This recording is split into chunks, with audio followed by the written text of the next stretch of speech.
मोदी जी 4 जून से लगातार मन में मंथन चल रहा था कि आखिर आप 240 पर कैसे अटक गए।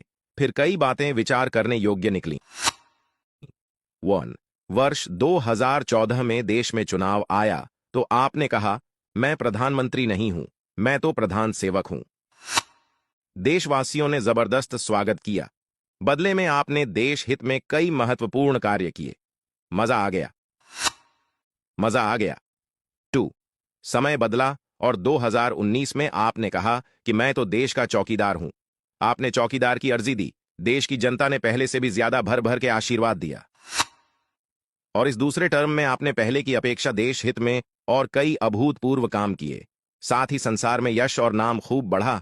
हमें बहुत खुशी हो रही थी। मजा आ रहा था। 3 फिर भी बहुत तकलीफ थी। जिस जिहादी कौम का भरोसा पृथ्वीराज चौहान भी नहीं जीत पाए, उनका भरोसा आप जीतने में लगे रहे। 10 सालों में आप मध्यम वर्ग को भूल गए।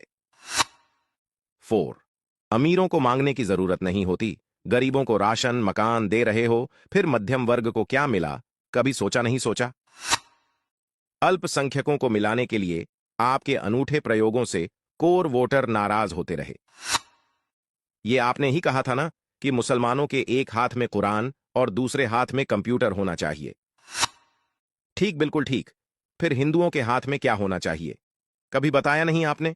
खैर, बदले में मुसलमानों ने आपके हाथ में घंटा पकड़ दिया। पूरे 60 सालों में जितना लाभ उनको कांग्रेस ने नहीं दिया, उससे कई गुना ज्यादा आपने इनको 10 सालों में मकान, शिक्षा, स्वास्थ्य, गैस, बिजली, पानी, सड़क, रेल सब कुछ दिया।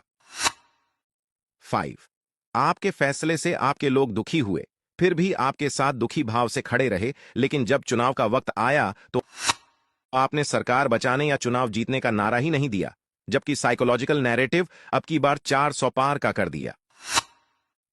6 आपके वोटर बाहर ही नहीं निकले, क्योंकि सब यही सोचते रहे, अरे 400 पार तो हो ही जाएगा, एक मेरे वोट से क्या होगा।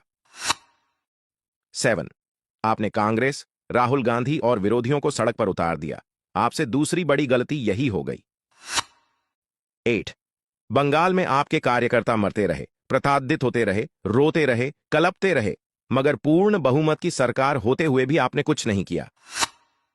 अजी, कार्यकर्ता तो छोड़ दिए, सीबीआई, ईडी को भी पीटते रहे, आपने कुछ नहीं किया। ममता को हटाया क्यों नहीं? बर्खास्त करना चाहिए था। 9 आज उस राहुल का कद इतना बड़ा हो गया कि उसने अपने मामूली से कार्यकर्ता से आपकी अमेठी वाली प्रत्याशी, जिसने कभी स्वयं राहुल को हराया था, को भारी अंतर से पटकवा दिया। खैर, जूता महंगा हो अथवा सस्ता, उसे सर पर नहीं रखते, किंतु आपकी समझ में नहीं आया। 10